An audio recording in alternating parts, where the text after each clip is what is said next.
Greetings and welcome back. It's your host, Gabe Morales.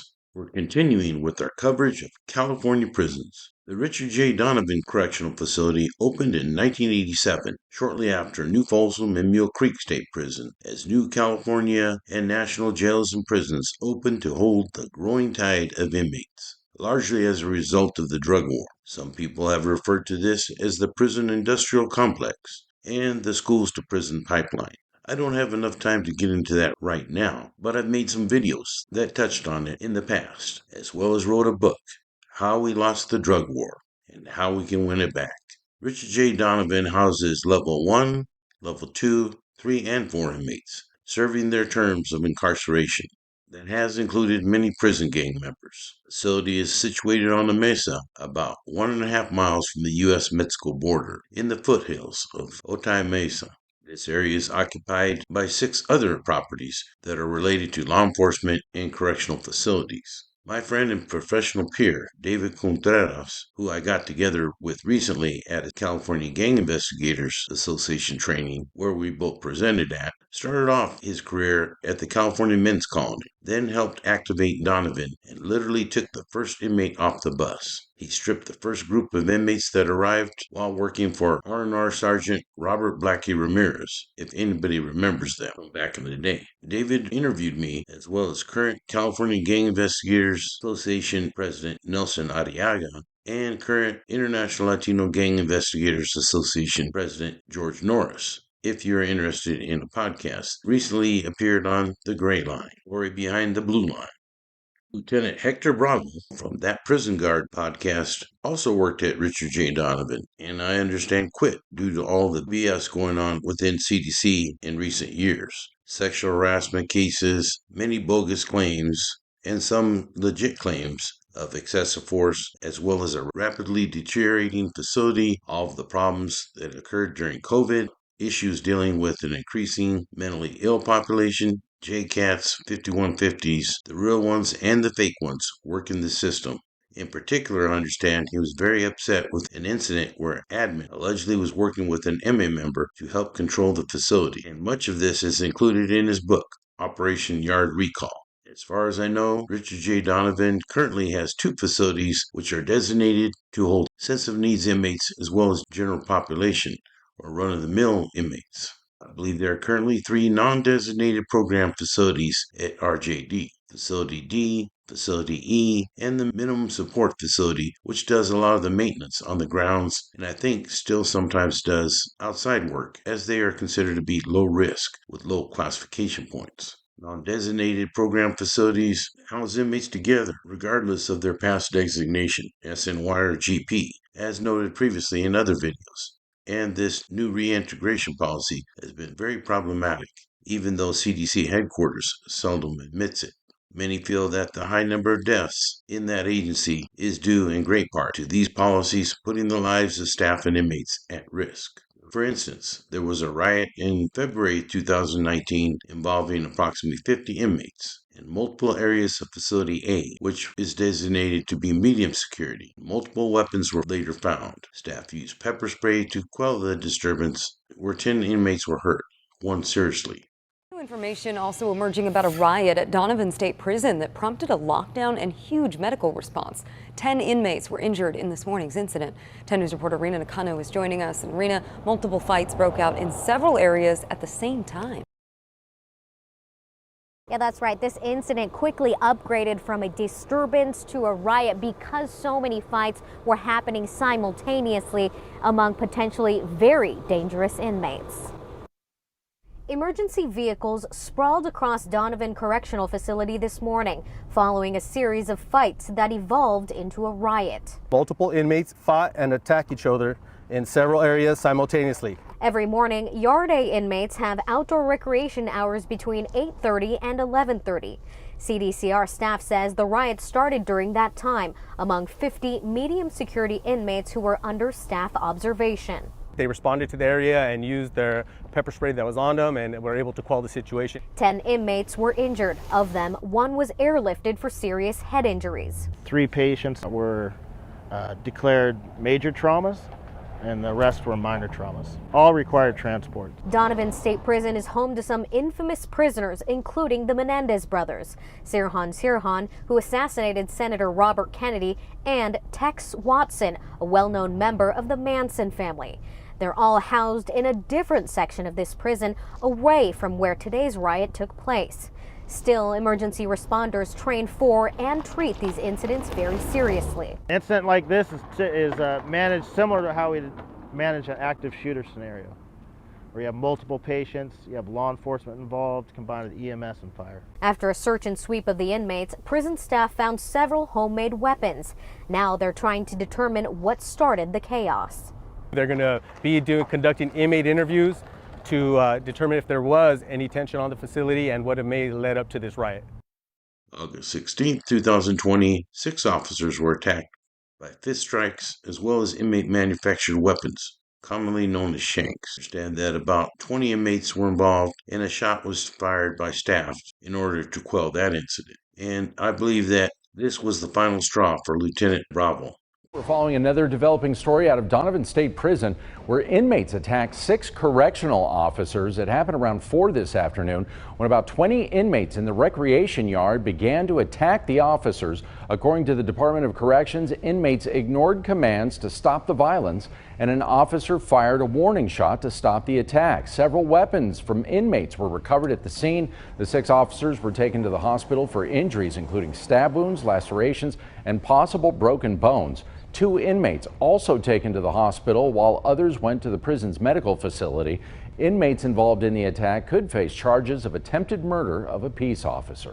4 inmates were later named as Joe Mendez from Orange County, who is serving 52 years to life for first-degree murder with gang enhancements, and was named yet again on the indictment for ordering a murder in Orange County in October 2023. Also named in that incident was Luis Delgado, Fresno County, Michael Figueroa from Orange County, and William Barba from Los Angeles County. I believe these last 3 inmates were all hardcore sureños, acting on orders of the shot caller Mendez. On February 28, 2024, a riot erupted that resulted in 9 inmates being hospitalized, and over 200 individuals were involved in that altercation.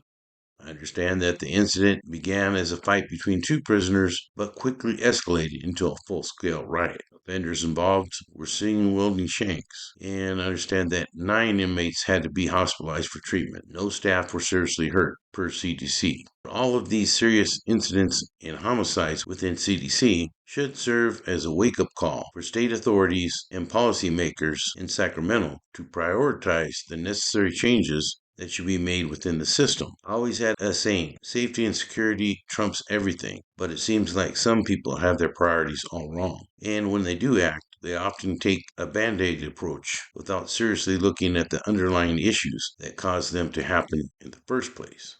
February 9, 2025, offender Nelson Barrera, reported to be a sureño, used an improvised weapon to stab an officer, striking his protective vest twice.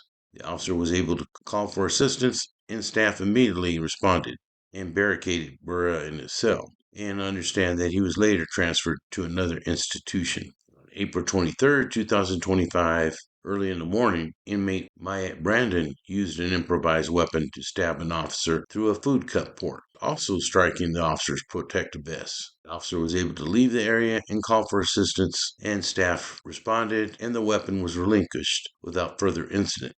Understand inmate Brandon was isolated and later transferred to another institution, and the case was referred to the San Diego County District Attorney's Office for possible felony prosecution. And just a couple of weeks ago, in the latter part of August 2025, a fight occurred between 2 mates that led to the death of one. Mates Jerry Elliott and Icane Matias were cellies at Donovan, and staff later found that Elliott was unresponsive. He was seen by medical staff, taken to a hospital, and later died. These kind of homicides seem to be a weekly occurrence in CDC these days. The Mexican mafia is operating a criminal empire from behind bars at California state prisons. I recently got unprecedented access to go inside the maximum security facility of Donovan State Prison with the investigative unit and the dog teams. I was along for the surprise raid to confiscate the one thing that keeps the mafia in business.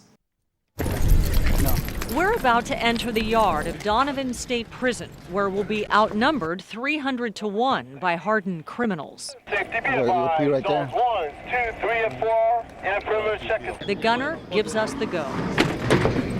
This is level 4, maximum security.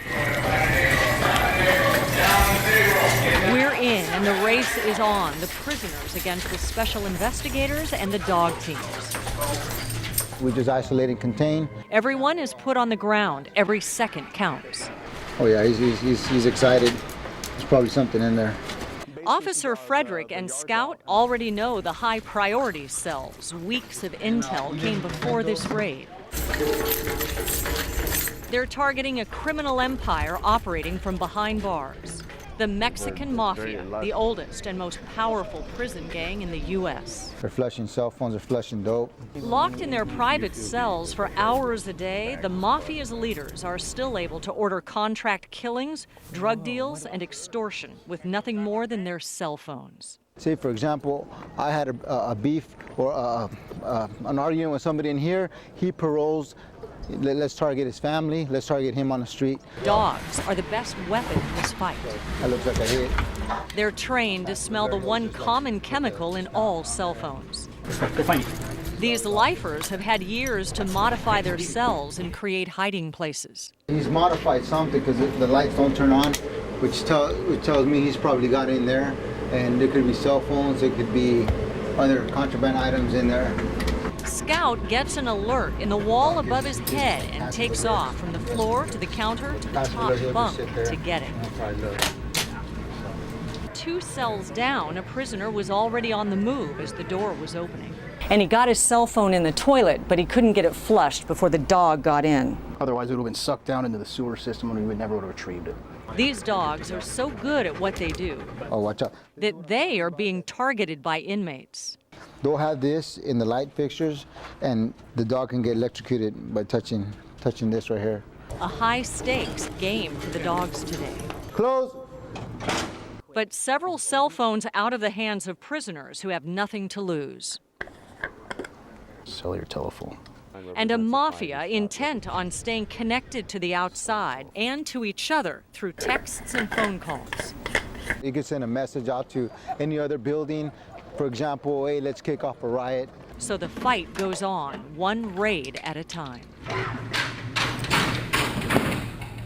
Lower security inmates with access to the outside through work programs, court appearances, or medical appointments smuggle cell phones back into prisons hidden inside body cavities. Phones can also slip through un-X-rayed mail. The dog teams became part of this fight against cell phones at Donovan State Prison back in August. So far, they've discovered over 60 phones.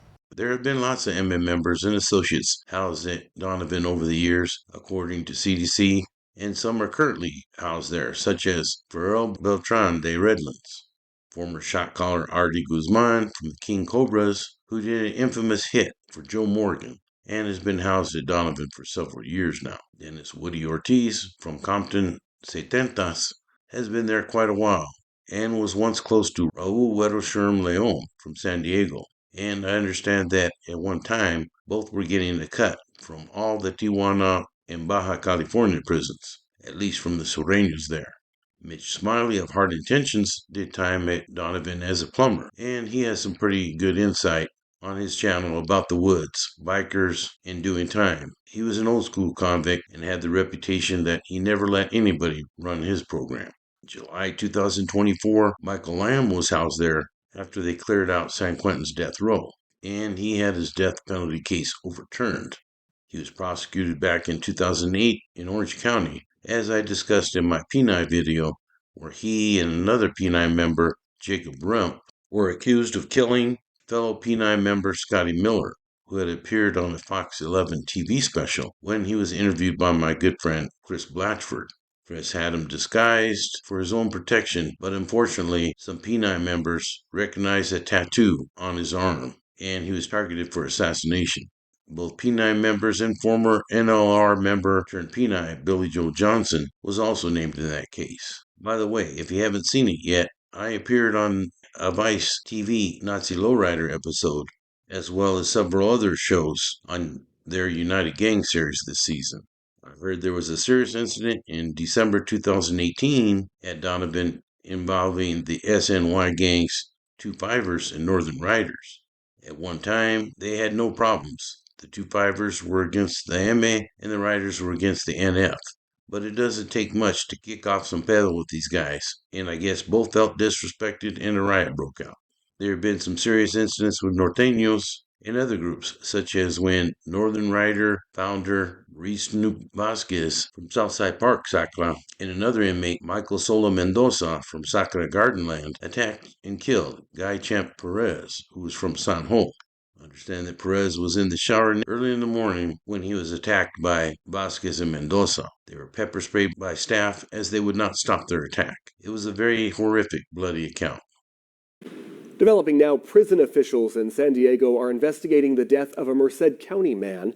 Yesterday afternoon, officers at Richard J. Donovan Prison responded to an altercation between inmates Michael Mendoza and Maurice Vasquez against Guy Perez. Officers say that Mendoza and Vasquez struck Perez with an inmate-made weapon. Officials had to use chemical agents to stop the attack, and medical staff were called in to assist. Perez had multiple wounds and was taken to be treated at an area hospital where he died. Perez was convicted in Merced County in 1997 to serve time for a murder and kidnapping. Mendoza and Vasquez have been placed in restricted housing. A San Diego coroner will determine Perez's official cause of death. Vasquez and Mendoza were originally given overrides from a level 4 to level 3 facility. As I recall, Snoop had been recently found guilty in a federal case and was about to be sent to the BOP. Some feel that he did it to delay that transfer or avoid going altogether. Guy Champ Perez was also said to be a Northern Rider, but allegedly refused an order to do a hit by Vasquez. Some even say that the cops, the Green Wall Gang, are active there, instigating fights or ignoring problems until they blow up. I think there were some investigations on some of those cases, but like I stated at the beginning of the video, inmates will also fabricate stuff to try and hamper efforts of hard-working staff or to win a bogus or frivolous lawsuit. Richard J. Donovan has a lot of bad karma and evil going on.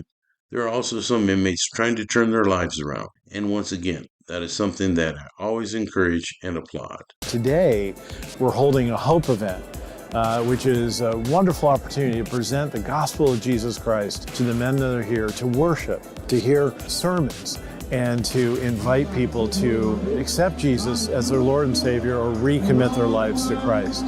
Let us not forget, when Jesus was crucified, it is said that he was hung on the cross next to 2 criminals, and he forgave them for their sins. And with that thought, I hope you do everything in your power to reduce violence in this world and continue to stay blessed. For now, this is Gabe Morales signing off for Gangsters, Cops, and Politicians.